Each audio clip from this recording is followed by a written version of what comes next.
우리가 예수님을 믿고 난 이후에 하나님을 의지하는 삶을 배워갑니다. 내 힘으로 정말 내 인생을 지혜롭게 성공되게 사는 데는 한계가 있고 어려움이 있구나, 이런 것들을 이제 깨닫게 되면서 하나님을 이제 점점 더 의지하게 되죠. 그런데 이제 많은 그리스도인들이 하나님을 의지하는 삶을 오해할 때가 많이 있습니다. 뭔가 하나님 도와주세요, 하나님 도와주세요 하다 보면 하나님이 다 알아서 해줄 것처럼 생각하는 거죠. 그래서 이것도 해결되고 저것도 해결돼야 되는데 왜 안 되죠 하면은 네가 더 간절히 의지하지 않아서 그래. 이렇게 해서 이제 더 간이 저리도록 의지하기 위해서 그냥 애를 쓰고 노력을 하죠. 그래도 뭔가 되는지 안 되는지 이렇게 이제 바라볼 때가 많이 있습니다. 하나님을 의지한다는 것은 이제 그런 의미가 아니죠. 하나님은 우리에게 말씀을 주시는 분입니다. 왜 말씀을 주시는가 하면 내가 내 삶을 다스리며 변화시키도록 하셨기 때문입니다. 우리가 이제 구원받고 난 이후에 우리의 정체성 중에 하나가 왕 같은 제사장으로 부르심받았다. 우리가 왕의 생명을 받은 자들이죠. 왕의 DNA를 받은 자들이죠. 그 왕은 권세와 권위를 가지고 다스리는 삶을 살아가지 않습니까? 그것을 위해서 말씀을 주셨지, 단지 더 간절히 기도하고 애쓰고 수고하도록 주신 것이 아닙니다. 자, 시편 107편 19절 20절 한번 읽어봅시다. 이에 그들이 그들의 고통 때문에 하나님께 부르짖음에 그가 그들의 고통에서 그들을 구원하시되 그가 그의 말씀을 보내어 그들을 고치시고 위험한 지경에서 건지시는도다. 이스라엘 백성들이 광야에서 아주 큰 위험한 지경 가운데 큰 고통을 겪게 되었습니다. 부르짖자, 하나님 도와주세요, 하나님 도와주세요. 그래, 나는 너희들이 그렇게 나를 완전히 의지하기를 원했지, 내가 해결해 줄게, 이렇게 하신 것이 아니라 말씀을 보내셨다, 이렇게 말합니다. 하나님의 말씀을 그들이 취할 때 여호와가 나의 라파가 되시는구나, 여호와가 나의 치유자가 되시는구나, 그분이 나의 치유를 위해서 모든 것을 주셨구나, 이 말씀을 그들이 붙잡을 때 말씀의 능력으로 말미암아 힘을 얻고, 말씀의 능력으로 말미암아 새로워지고, 말씀의 능력으로 말미암아 지혜와 통찰력을 얻어서 내가 내 삶을 변화시킬 수 있습니다. 주중에 이제 한 성도님이랑 양육반 이제 5가를 나눠가게 됐는데요. 이제 성령 인도에 대해서 함께 나누었습니다. 성령 인도에 대해서 제일 궁금해하는 거, 어떻게 인도받을 수 있어요? 그리고 이걸 어떻게 하나님으로부터 온 인도인지 분별할 수 있어요? 이런 데 우리가 제일 관심이 많죠. 네, 제가 그분에게 말씀드렸습니다. 이제 그 뒷부분에 배우게 되겠지만 더 중요한 아주 기초적인 내용이 있는데 그게 무엇인가 하면 하나님께서 왜 성령님을 보내주시고 성령님을 통해서 우리를 인도하시냐는 겁니다. 우리가 성령 인도 받으면 모든 문제가 다 해결될 것처럼 생각하는데 성령으로 인도하신다는 의미는 동일합니다. 내가 내 삶을 변화시키고 다스리기를 원하시기 때문에 인도하는 거죠. 아니면 우리에게 말씀하시고 인도할 필요가 없는 거죠. 주님께서 우리에게 보여주시고 그리고 우리에게 통찰력을 주시고 우리를 인도하시는 것은 내가 내 삶을 변화시키고 다스리기 위해서 도우시는 거죠. 하나님께서 모든 것을 주관하신다는 이 의미에는 내가 아무것도 안 하고 있어도 하나님이 다 알아서 해준다는 것이 아니라 하나님께서 우리를 부르시고 계획하신 그 길을 걸어갈 수 있도록 말씀을 보내시고 인도하시고 그리고 교회 생활 안에서 그렇게 세임을 얻고 세움을 받고 전진하도록 하신 거죠. 교회를 주셨습니다. 아니, 하나님과의 관계만으로도 충분할 것 같은데 교회를 주신 이유는 교회 생활을 통해서 서로 말씀을 나누면서 믿음의 교제를 나누죠. 세움이 일어나도록 하죠. 내 안으로부터 힘을 얻고 지혜를 얻고 통찰력을 얻고 그리고는 어떻게 해야 될지에 대한 분명한 방향을 얻게 되는 거죠. 그걸 통해서 내가 내 삶을 변화시켜 가는 것입니다. 요한복음 14장 26절입니다. 보혜사 곧 아버지께서 내 이름으로 보내실 성령 그가 너희에게 모든 것을 가르치고 내가 너희에게 말한 모든 것을 생각나게 하리라. 우리가 자녀들을 가르칩니다. 왜 가르치죠? 엄마가 다 알아서 해주면 되는데, 엄마가 그냥 다 알아서 해주면 되는데 굳이 때로는 이제 실갱이를 벌이면서 가르치기도 하고 혼내기도 하는 이유는 그가 그의 삶을 지혜롭게 대면하고 나아가서는 나중에 그가 자립하고 독립할 수 있는 아이로 키우도록 하기 위해서 그런 거 아닙니까? 마찬가지로 성령님께서 우리에게 모든 것을 가르치는 이유는 그 인도를 통해서 내가 내 삶을 변화시키기를 원하시기 때문입니다. 우리가 이제 이런 말씀을 듣다 보면, 그리고 이번에 이제 컨퍼런스를 하다 보면 그런 거죠. 아니, 어떤 사람은 그 나이에 그 상황에서 이렇게 은혜를 많이 받은 것 같고, 어떤 사람은 그냥 굉장히 어렵게 또 제대로 성장이 일어나지 못하고 은혜를 덜 받는 것 같고, 먼저 우리가 이렇게 뭔가 하나님께서 사람을 이미 예정하셔서 차별되게 대하시는 것처럼 생각하는 경우들이 있습니다. 그래서 나에게만 뭔가 좀 다른 뭔가 이렇게 대하시는 것처럼 이렇게 여길 때가 있는데, 무엇보다도 주님께서는 그 어떤 사람도 차별하지 않으신다는 것에 대해서 분명할 필요가 있습니다. 우리 마태복음 13장 3절, 4절, 19절 같이 한번 읽어보겠습니다. 씨를 뿌리는 자가 뿌리러 나가서 뿌릴새 더러는 길가에 떨어지매 새들이 와서 먹어버렸고, 아무나 천국 말씀을 듣고 깨닫지 못할 때는 악한 자가 와서 그 마음에 뿌려진 것을 빼앗나니 이는 곧 길가에 뿌려진 자요.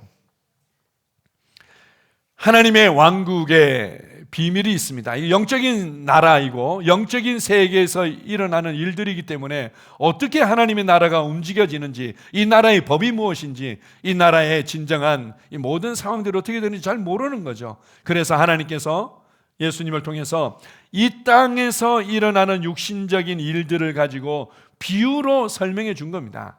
제가 이제 부시맨 얘기를 가끔 할 때가 있는데요.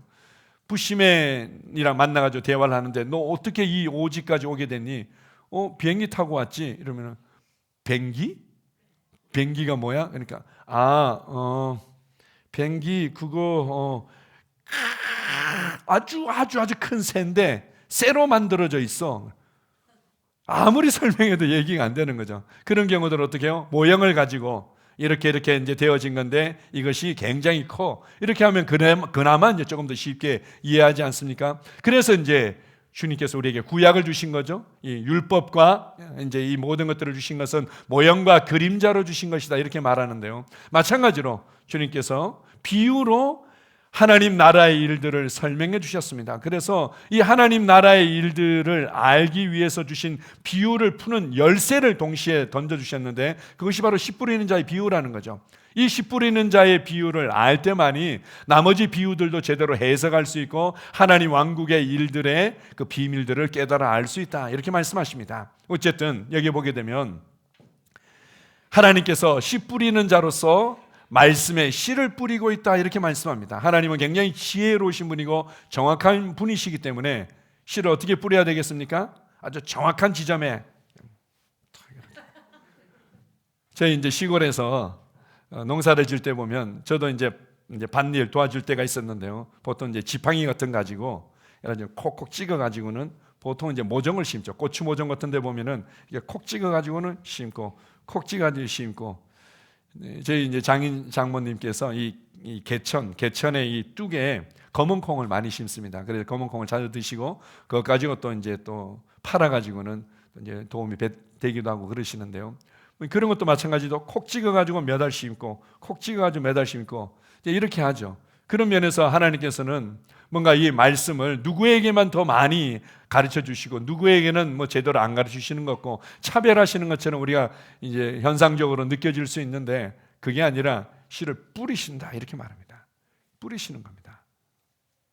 그런데 어떤 것은 길가에, 어떤 것은 돌짝밭에, 어떤 것은 가시떨기밭에, 어떤 것은 좋은 땅에, 그냥 좋은 땅에 그냥 그대로 그냥 하나씩 심을 수도 있지만, 하나님은 악인과 선인에게 동일하게 햇빛을 비추시고 동일하게 비를 내리시는 분이다, 이렇게 말씀합니다. 하나님은 차별하지 않으시죠. 뒤에 보게 되면은 아무나 천국 말씀을 듣고, 이렇게 말합니다. 아무나 천국 말씀을 듣도록 하기 위해서. 그래서 우리가 예수님께서 왜 아직까지 안 오십니까? 언제 오십니까? 여기 성경 분명히 말씀하지 않습니까? 모든 민족이, 땅끝까지 모든 사람들이 하나님 왕국의 복음을 듣도록 하기 위해서 하나님은 모든 사람들이 복음을 듣도록 기다리고 계신 겁니다. 그 일에 이제 우리가 함께 믿음으로 동역하고 있는 거죠. 하나님은 차별하지 않고 모든 사람에게 말씀을 뿌리고 있다. 지금 이 시간에도 하나님은 모든 심령 가운데 여러분 한 분 한 분에게 씨를 뿌리고 있는 겁니다. 자, 로마서 10장 12절 한번 봅시다. 유대인이나 헬라인이나 차별이 없습니다. 한 분이신 주께서 모든 사람의 주가 되사 그를 부르는 모든 사람에게 부여하시도다. 제가 청년 때 신앙생활 하다가 제 의지가 한번 딱 꺾여가지고는 방황하던 시기가 좀 있었습니다. 제가 이렇게 신앙생활 이렇게 하는데 보니까 정말 의지가 있고 열정이 있고 그리고 논리적이고 똑똑한 사람들은 은혜를 많이 받고 잘 성장하는 것 같고, 뭔가 이렇게 논리적이고 않거나 뭐 똑똑해 보이지 않거나 의지가 약해 보이거나 이러면은 뭔가 이제 은혜도 못 받고 신앙생활 못 하는 것 같고, 근데 그런데 내 자신을 보니까 비교해서 나는 의지가 약한 것 같고, 비교해서 볼 때 나는 말씀을 잘 이해하거나 이런 것도 좀 떨어지는 것 같고, 그러면 나 같은 사람은 잘 변화되거나 성장하는데 어려운 건가? 왜 어떤 사람은 이렇게 하시고 이렇게 하셨을까? 이제 이런 마음이 들면서 제가 이제 신앙생활에 대한 어떤 의지가 한번 꺾인 적이 있었습니다. 근데 이게 뭐라고 얘기합니까? 유태인이나 종교적인 열심이 있는 사람이나 헬라인이나 아주 철학적이고 논리적이고 나름 삶의 지혜와 통찰력이 있다고 하는 사람에게나 차별이 없다. 하나님은 그 누구에게도 차별하지 아니하시고 모든 사람의 주가 되셨고, 모든 사람들이 주님의 이름을 부르고 그분의 말씀을 붙들 때 동일한 은혜가 역사하도록 만드셨다, 이렇게 말합니다. 자, 그래서 우리 3번 제목 한번 읽어봅시다. 자, 시작. 그러나 말씀에 대한 나의 반응이 밭의 차이를 만듭니다. 자, 마태복음 13장 19절에서 22절 우리 다시 한번 읽어봅시다. 아무나 천국 말씀을 듣고 깨닫지 못할 때는 악한 자가 와서 그 마음에 뿌려진 것을 빼앗나니 이는 곧 길가에 뿌려진 자요 돌밭에 뿌려졌다는 것은 말씀을 듣고 즉시 기쁨으로 받되 그 속에 뿌리가 없어 잠시 견디다가 말씀으로 말미암아 환난이나 박해가 일어날 때에는 곧 넘어지는 자요 가시떨기에 뿌려졌다는 것은 말씀을 들으나 세상의 염려와 재물의 유혹에 말씀이 막혀 결실하지 못하는 자요. 우리가 씨 뿌리는 자의 비유에 대한 말씀들을 많이 들었습니다. 우리가 어느 정도 잘 알고 있는 내용인데요. 여기 보게 되면 길가에 뿌려진 이제 씨앗이 어떻게 자라는지, 어떤 모습으로 나타나는지 보여주고, 돌짝밭에 뿌려진 씨가 어떻게 역사하는지 보여주고, 가시떨기에 뿌려진 씨가 어떻게 이제 어떤 상태로 나타나는지를 잘 보여주고 있습니다. 이렇게 길가와 같은 심령이 있고 돌짝밭 같은 심령이 있고 가시떨기와 같은 심령이 있다. 그들에게도 동일하게 말씀의 씨는 뿌려지고 그 씨에는 아무런 문제가 없다는 거죠. 길가에 떨어진 씨는 쭉정이 같은 비실비실한 영양가가 없는 씨앗이고, 가시떨기에 뿌려진 씨앗은 그나마 약간 좋은 2등품의 씨앗이고, 좋은 땅에만 1등품의 씨앗이 뿌려진 게 아니었습니다. 씨앗에는 문제가 없고 동일하게 모든 밭에, 모든 심령에 능력으로 충만한 말씀이 뿌려지고 있는 겁니다. 그런데 어떤 차이가 있습니까?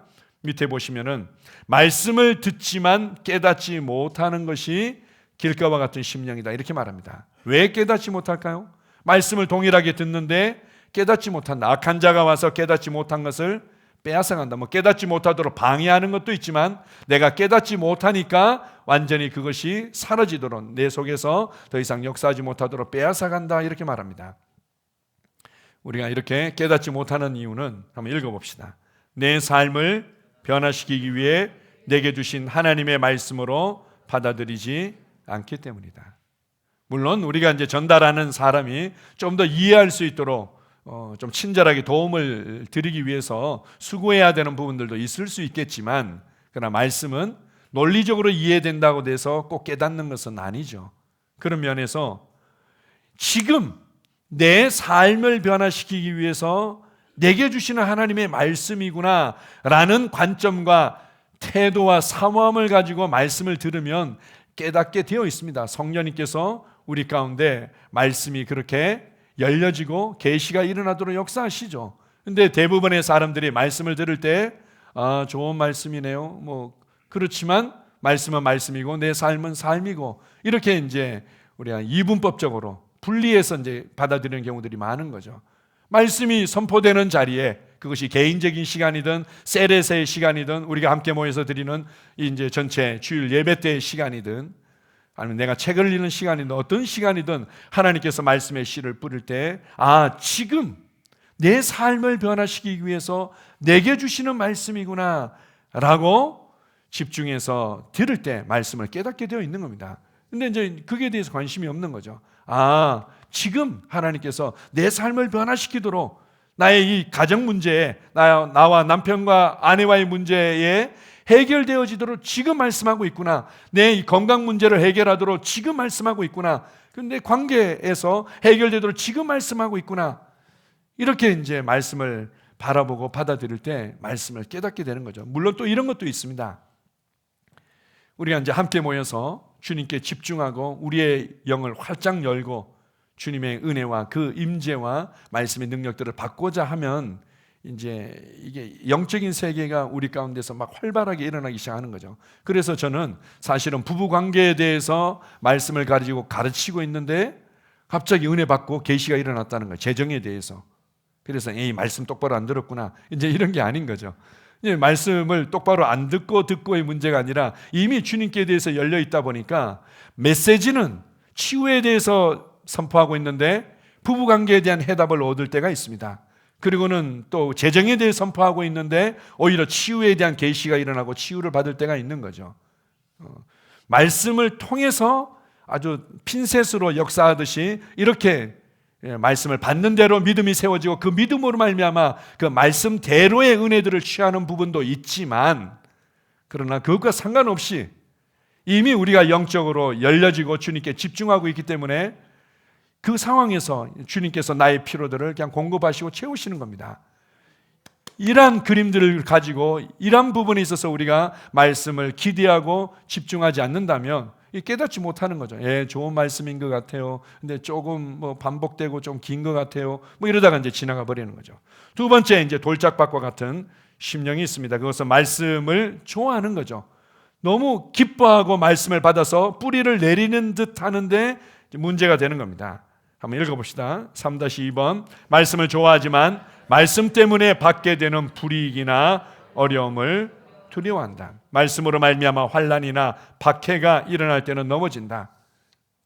초대교회 때는 이런 박해들이 많았고 지금도 이제 박해받는 국가에서 사는 사람들은 이런 결단들이 필요하지만 우리나라 같은 경우는 박해라고 할 수는 없겠죠. 그러나 말씀 때문에 뭔가 내가 손해보는 것 같고 말씀대로 살아내기에는 뭔가 불이익이 있는 것 같고 말씀대로 뭔가 내가 남편과 아내와의 관계들을 세워가고 말씀대로 내가 사업을 하고 말씀대로 직장생활 하기에는 왠지 뭔가 불이익을 당하고 어려움을 당하는 것 같아서 끝까지 말씀을 붙들기를 포기하는 거죠. 이것이 바로 돌짝밭과 같은 심령이다, 이렇게 말합니다. 자, 세 번째 한번 읽어봅시다. 말씀의 은혜를 받고 어느 정도 성장하지만 삶의 우선순위와 삶의 목적과 방향이 바뀌지 않는다. 이게 이제 가시떨기와 같은 거죠. 자, 주중에 이제 말씀의 실제에서도 우리가 나눴던 내용인데요. 자, 보십시오. 제가 이제 말씀을 잘 몰랐을 때, 청년 때 제가 늘 고백했던 것 중에 하나가 뭔가 하면, 구원받는 건 쉬운데 예수님 믿는 것은 어려운 것 같아요. 사람들하고 얘기할 때 약간 순화해서 어려운 것 같아요 이렇게 얘기하지만 제 속으로는 어려워, 힘들어 이렇게 얘기하는 거죠. 단지 이제 사람들 앞에서는 구원받는 건 쉬운데 예수 믿는 건 어려운 것 같아요 이렇게 얘기할 때가 참 많았는데 왜 그런가? 뭔가 우리 앞에 큰 한계와 장벽이 있는 것 같고, 그런데 뭔가 이 장벽 같은 허들 두 개를 제대로 넘지 못해서 그런 거죠. 이 두 개만 그냥 믿음으로 딱 뛰어넘으면 그냥 신앙생활이 굉장히 쉬워지는 겁니다. 그리고 삶의 변화들도 훨씬 더 쉽게 일어나게 되는 거죠. 첫 번째, 이 장벽과 같고 뭔가 이 허들과 같은 것이 뭔가 하면 바로 하나님의 말씀을 있는 그대로 받아들이고 그 말씀에 있는 그대로 반응하지 못하는 겁니다. 말씀을 가지고 내 삶에 나의 어떤 느낌, 경험, 판단, 삶을 재해석하고 변화시키도록 해야 되는데 그게 아니라 내 느낌, 내 경험, 내 판단, 내 논리, 내 삶은 그대로 있고 이것 가지고는 이제 말씀을 자꾸 재해석하려고 그러죠. 하나님, 왜 나는 이렇게 힘든데 왜 이렇게 하세요? 왜 안 돼요? 이렇게 하면서 이제 계속 나의 상태는 그대로 두고 말씀을 오히려 재해석하고 하나님의 보좌를 움직이려고 막 애를 이제 쓰게 되는 거죠. 그게 아닌 겁니다. 말씀이 그렇다고 하면 그렇구나. 말씀이 나에 대해서 뭐라고 하면 나는 그런 사람이구나. 말씀이 나보고 소유했다고 그러면 나는 가지고 있구나. 말씀이 너는 이렇게 살 수 있어. 그러면 나는 이렇게 살 수 있구나 라고 그냥 단순하게 하나님의 이 권위 있는 말씀을 나의 삶의 기준으로 그리고 해답으로 그냥 받아들이는 겁니다. 이게 너무 어려운 거예요. 이게 너무 어렵게 느껴지는데 우리 경험해 본 사람들은 압니다. 이게 배지장 하나의 차이와 같은 거죠. 이거 그냥 나의 느낌, 나의 판단, 나의 삶, 나의 논리 이걸 그냥 딱 내려놓고 말씀으로 이걸 오히려 재해석하고 변화시키겠다. 그래서 말씀을 있는 그대로 받아들이겠다 하면은 모든 게 쉬워집니다. 신앙생활이 쉬워지는 거죠. 교회 생활도 쉬워지고 나의 삶의 문제들이 더 이상 아주 큰 산처럼 다가오지 않습니다. 그냥 쉬워지는 거죠. 두 번째, 뭔가 좀 어렵게 만드는 우리의 삶을 가로막고 신앙이 성장하도록 막는 이 장벽과 같은 허들이 있는데요. 그게 뭔가 하면 제가 늘 얘기했던 것처럼 마태복음 6장 33절에 대한 이해와 반응인 것입니다. 너희는 먼저 그의 나라와 그의 의를 구하라. 그리하면 이 모든 것을 너희에게 더하시리라. 하나님께서 나를 창조하시고 구원하신 목적이 있구나. 그리고 가장 지혜롭고 아름다운 삶이 여기에 있구나. 그래서 내 삶의 이유와 목적은 바로 주님을 위해서, 복음을 위해서, 그분의 왕국을 위해서 사는 거구나 라고 그냥 단순하게 받아들이고 나 그렇게 살겠어요 라고 결단하면 되는데, 그러면 모든 게 다 쉬워집니다. 뭔가 부부 관계도 어려운 것 같고, 재정 문제도 어려운 것 같고, 회사 문제도 어렵고, 그리고 뭐 이것도 어렵고 다 어렵고, 그리고 이 해답은 뿌옇게 뭔가 보이고 방황하는 것 같은데, 이게 분명히 딱 세워지고 나면 쉬워집니다. 단순하잖아요. 이번에 이제 컨퍼런스 주일까지 끝나고 난 이후에 이제 청년들 또 이제 질의응답 시간도 가지지 않았습니까? 끝나고 나서 이제 예배당 청소하고 또 가야 될 청년들은 가고 나서 그래도 한 10명이 훨씬 더 넘는 청년들이 남은 거예요. 남아가지고는 이제 반재영 전사님이랑 또 이제 후속 모임을 늦게까지 가진 거죠. 나중에 얘기 들어보니까 10시 반쯤인가 끝났다고 그러더라고요. 그때 진짜 어떻게 보면은 제자 훈련 같은 아주 좀 더 친밀한, 또 아주 세밀한 삶에 대한 다룸이 있을 수 있겠죠. 나중에 제가 이제 지혜전사 물어봤습니다. 저는 한 6시 반쯤 이렇게 기회가 있었는데요. 어땠니? 이렇게 물어봤더니 너무 좋았다고. 그런데 반재영 전사님이 해주는 답이 다 비슷했다는 거예요. 그 어떤 내용인가 하면은 하나님을 신뢰하냐고, 하나님을 정말로 신뢰하냐고, 하나님의 말씀을 정말로 신뢰하고 있냐고, 정말로 믿고 있냐고. 아니, 이렇게 하나님의 말씀에 대한 신뢰가 충만하고 단순한 사람들이 봤을 때는 다 보이는 거예요. 하나님을 신뢰한다면 그 질문 자체가 더 이상 필요 없는 거죠. 하나님의 말씀, 이 말씀을 정말 알고 있고 붙잡고 있다면 그런 방황과 고민이 더 이상 필요 없는 거예요. 말씀이 빛이고 말씀이 기준이고 말씀이 해답이기 때문에 내가 말씀을 있는 그대로 받아들이고 나는 복음을 위해서, 주님을 위해서, 주님의 왕국을 위해서 나는 이 자리에 있다, 나는 부르심 받은 자다 라는 위치에 딱 서 있으면 모든 것이 쉬워지는 거죠. 제가 늘 이제 하는 얘기로, 초등학생들 다루기가 제일 어려울 때가 운동장에 모이라고 할 때 제일 어렵죠. 운동장에 모이라고 그러면은 그냥 한 녀석은 저기 가 있고 한 녀석은 막 싸우고 있고 한 녀석은 땅 파고 있고 이제 정신이 없습니다. 그러면 선생님이 제일 뭐라고 합니까? 기준, 이렇게 하는 거죠. 기준, 누구 기준 하면은 자, 기준을 향해서 모이라고. 기준이 딱 세워지면 삶은 쉬워지는 겁니다. 어려워하지 마십시오. 구원받는 건 쉬운데 예수 믿는 건 어렵습니까? 아닙니다. 아멘. 자, 마태복음 13장 14절 15절을 같이 읽습니다. 너희가 듣기는 들어도 깨닫지 못할 것이요 보기는 보아도 알지 못하리라. 이 백성들의 마음이 완악하여져서 그 귀는 듣기에 둔하고 눈은 감았으니 이는 눈으로 보고 귀로 듣고 마음으로 깨달아 돌이켜 내게 고침을 받을까 두려워함이라. 우리가 말씀을 깨닫지 못하고 말씀을 통해서 보여주시는 것들을 제대로 보지 못하고 붙잡지 못하는 것은 너희 마음이 완악하기 때문이다, 이렇게 말합니다. 우리가 이번 컨퍼런스를 통해서 부드러운 마음과 완악한 마음에 대해서 우리가 잘 배웠습니다. 뒤에 보게 되면 우리의 마음이 완악해지는 이유에 대해서 잘 설명합니다. 왜 사람들의 마음이 완악해지는가? 말씀에 대해서 부드러운 심령을 유지하지 못하는 이유는 내게 고침을 받을까 두려워함이라. 우리가 다른 번역본에 보게 되면 두려워한다는 표현은 없습니다. 그런데 이 전체적인 문맥을 통해서 볼 때 사람들이 변화를 두려워한다는 겁니다.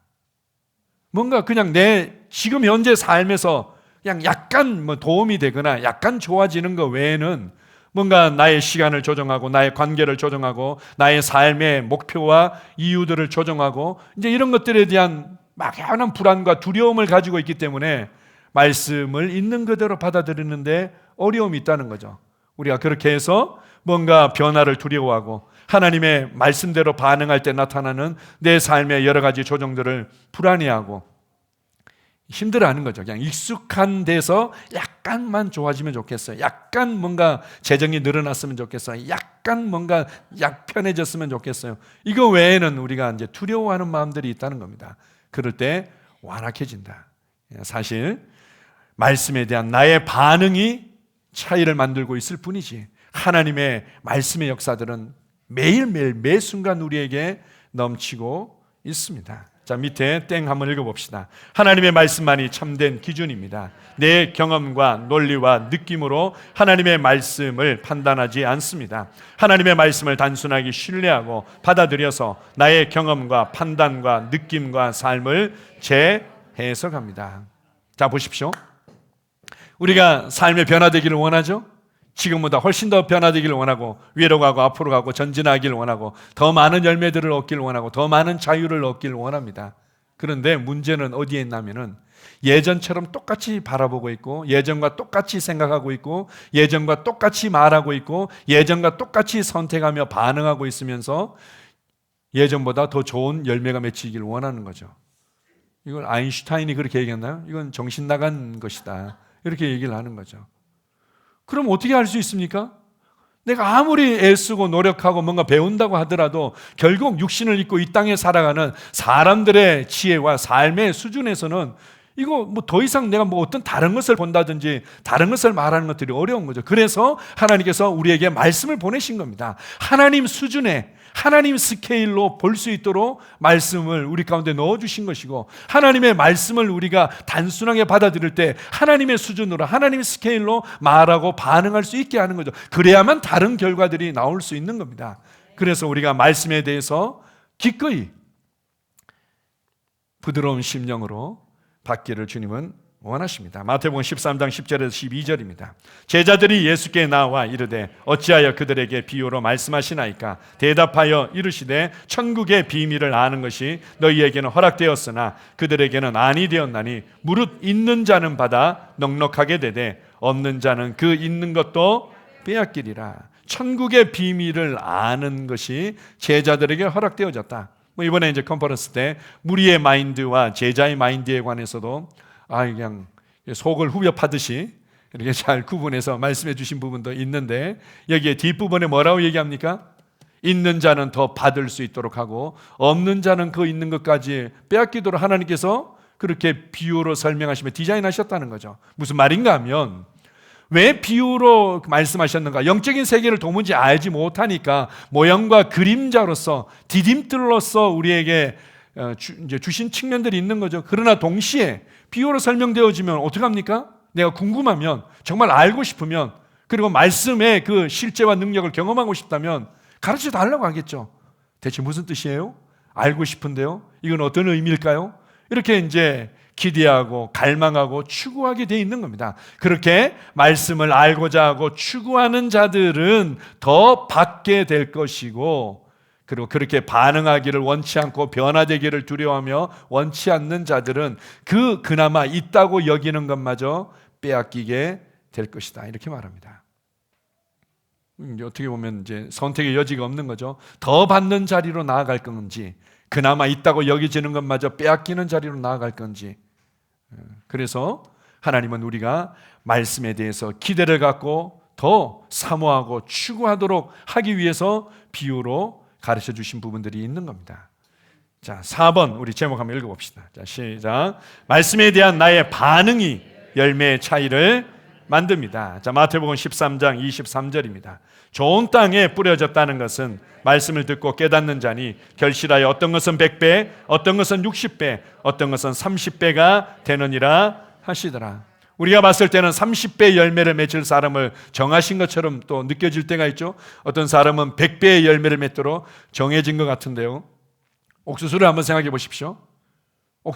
어떤 옥수수 알은 30배만 맺히도록 만든 품종이야. 어떤 옥수수알은 60배로 만들어진 품종이고 어떤 옥수수알은 100배로 만들어지도록 생산하도록 만들어진 품종이고 그런 게 있습니까? 아니죠. 그냥 옥수수는 기본적으로 100배로 최대치로 수확하도록 되어 있는 겁니다. 토양에 따라서 날씨에 따라서 제한을 받는 것뿐이지 씨에는 전혀 문제가 없는 거죠. 씨는 무조건 최대치로 열매 맺도록 디자인되어 있는 겁니다. 너는 그냥 30배, 너는 10배, 너는 5배, 너는 100배 하나님께서 그렇게 정하신 것이 아니라는 거죠. 말씀에 대한 우리의 반응이 결국은 열매의 수준과 이 모든 것들을 결정한다는 것을 알 수 있습니다. 그것을 구체적으로 누가복음 8장 15절은 이렇게 말합니다. 좋은 땅에 있다는 것은 착하고 좋은 마음으로 말씀을 듣고 지키어 인내로 결실하는 자니라. 자, 세 가지를 강조하고 있습니다. 좋은 땅이 어떤 땅인가? 말씀에 대한 지혜롭고 바른 반응이 어떤 것인가? 이것은 착하고 좋은 마음으로 말씀을 듣는 것이다. 베레아 사람들처럼 정말 알고자 하고 사모하는 마음으로 그렇게 하고 온유하고 겸손한 심령으로 말씀을 받는 거죠. 때로는 내가 경험하고 내가 느끼는 것과 다른 부분들이 있을 때는 다락방에 그냥 올려놓는 거죠. 다락방에 올려놓고 언젠가는 성령님께서 나의 이 답답함과 이 혼란스러움을 해결해 주실 거야 라고는 올려놓고 그냥 나는 겸손하고 온유함으로 맛있게 먹는 겁니다. 가끔 이제 후추가 통으로 들어가는 음식들이 있죠. 그럼 어떻게 합니까? 그럼 골라놓으면 되는 거지. 매운 고추가 들어간 거 있으면 골라놓으면 되는 거죠. 그런데 왜 후추를 집어넣어서 매운 고추를 집어넣어서 투덜투덜하면서 음식을 안 먹으면서 배를 골물 이유가 없는 겁니다. 온유하고 겸손한 마음으로 말씀을 듣고 두 번째는 지켜라 이렇게 얘기합니다. 우리가 이제 아이를 잉태한 어머니들이 이 아이들을 지키기 위해서 저희 아내가 우리 건이를 이렇게 임신했을 때요. 그때 이제 그 산 중턱쯤 있는 그 회사 어린이 도서관이었어요. 어린이 도서관 이제 본사 있는데 거기를 이제 올라가게 되는데 겨울에도 이렇게 올라가는 기회가 있었습니다. 올라가야만 되는 거죠. 근데 이제 미끄러울 때가 가장 문제가 되는 겁니다. 어떻게 하면 이 아이를 지킬까, 보호할까? 배를 움켜잡고는 조심. 그리고 어떤 상황에 의해서도 결코 주의를 흐트러뜨리지 않고 이제 그렇게 해서 출퇴근을 하면서 이제 직장 다닌 적이 있었는데요. 지킨다는 것은 그런 거죠. 지킨다는 것은 이건 반드시 지키고 만다. 나는 결코 이것을 놓치지 않을 것이다. 이게 이제 지키는 거죠. 말씀에 대해서 마찬가지입니다. 이것이 내 삶의 참된 능력이다. 이것이 내 삶의 참된 소망이고 실제다. 이것이 내 삶을 변화시키는 하나님의 능력이라는 것을 나는 놓치지 않겠다라는 마음으로 딱 붙잡는 겁니다. 그리고 세 번째, 인내할 때 많은 열매를 맺는다 이렇게 말합니다. 우리가 인내에 대해서도 앤드류 워메 목사님께서 정리해 주신 얘기도 들었습니다. 지속하는 믿음이 인내다 이렇게 얘기를 하는데요. 또 제가 이제 다른 측면에서 제가 이제 그런 그림이 그려졌습니다. 인내한다는 것에 대해서 제가 리더들이랑 이런 얘기를 나눈 적이 있었습니다. 셀 리더는 기본적으로 고독의 시간을 통과해 봐야 된다. 제가 이렇게 이제 표현한 적이 있었는데요. 고독의 시간이라는 게 육신적이고 감성적인 어떤 그런 세상적인 외로움을 얘기하는 것이 아니라 이 고독이라는 것은 하나님의 말씀 앞에만 딱 서 있는 시간을 얘기하는 거죠. 전에는 하나님의 말씀도 좋지만 다른 사람이 나한테 인정해주고 함께 시간을 보내주고 하니까 뭐 좋고 이랬는데 다른 사람들이 나를 인정해주지 않거나 시간을 같이 보내주지 않거나 내 말에 잘 경청해주지 않거나 이러면 힘들고 외롭고 이런 것이 아니라는 거죠. 그냥 하나님의 말씀만이 나의 참된 소망이고 하나님의 말씀만이 내 삶의 참된 능력이고 지혜고 나는 하나님의 말씀으로 만족합니다 라는 이 광야와 같은 시간을 주님 앞에 가질 필요가 있다는 겁니다. 그래야만 세론들이 어떤 반응을 보이든 그리고 내 주변에 또 상황들이 어떻든 변함없이 그 자리를 지키고 섬길 수 있기 때문이죠. 그래서 리더라면 기본적으로 인내를 통과한다. 어떤 면에서는 이제 광야의 시간이라고도 표현하지만 고독의 시간을 가질 필요가 있다. 이제 이렇게 제가 나눈 적이 있습니다. 말씀이 변함없이 내 삶의 해답이며 기준이며 능력이라는 것에 대해서 그냥 꽉 붙들고 놓지 않는 거죠. 그렇게 해서 그 과정을 통과하면 반드시 열매를 맺게 되어 있습니다. 말씀으로 온 우주 만물을 창조하시고 말씀으로 모든 하나님께서 의도하셨던 것들을 이루셨듯이 우리가 이렇게 심겨지고 붙잡은 이 말씀은 반드시 모든 삶을 변화시키는 하나님의 능력으로 나타나게 되어 있습니다. 하나님이 우리를 차별하십니까? 하나님께서 우리의 어떠함에 차별하시는 것이 아니라 말씀에 대한 나의 반응이 차이를 만든다는 것을 아십시오. 말씀에 대한 나의 반응이 열매의 차이를 만든다는 것을 기억하시고 오늘 하루도 말씀으로 말미암아 즐거워하는 삶이 되시길 바랍니다. 아멘. 주님은 씨앗을 뿌리는 농부로서 말씀의 씨를 계속해서 뿌리고 계심을 인해 감사합니다. 그 말씀으로 우리의 삶을 변화시키도록 하기 위해서 지금 내게 말씀하고 계심을 인해 감사합니다. 아버지 하나님, 나는 착하고 좋은 마음으로 겸손하고 온유한 심령으로 말씀을 듣겠습니다. 그리고 그것을 굳게 지키겠습니다. 그리고 인내함으로 나는 많은 열매를 맺고 그 열매를 나눠주는 자로 살아갈 것입니다. 말씀이 능력이며 실제라는 것에 대해서 나는 내 마음을 정하겠습니다. 세상의 지혜와 노하우가 반드시 필요하고 그것이 아니고서는 결코 성공할 수 없다는 이 모든 인생관을 내려놓고 나는 말씀만이 참된 실제이며 말씀만이 참된 지혜이며 말씀만이 참된 능력과 승리라는 것을 다시 한번 나는 붙잡겠습니다. 아버지 하나님 감사합니다. 말씀을 통해 우리의 눈을 열어주시고 그것으로 우리의 삶을 다루며 변화시키게 하심을 감사합니다. 부부관계의 해답은 말씀에 있습니다. 재정 문제의 해답은 말씀에 있습니다. 주님, 자녀들의 교육의 해답은 말씀에 있습니다. 건강 문제의 해답은 말씀에 있습니다. 나는 말씀을 사모합니다. 예수님 이름으로 기도합니다. 아멘.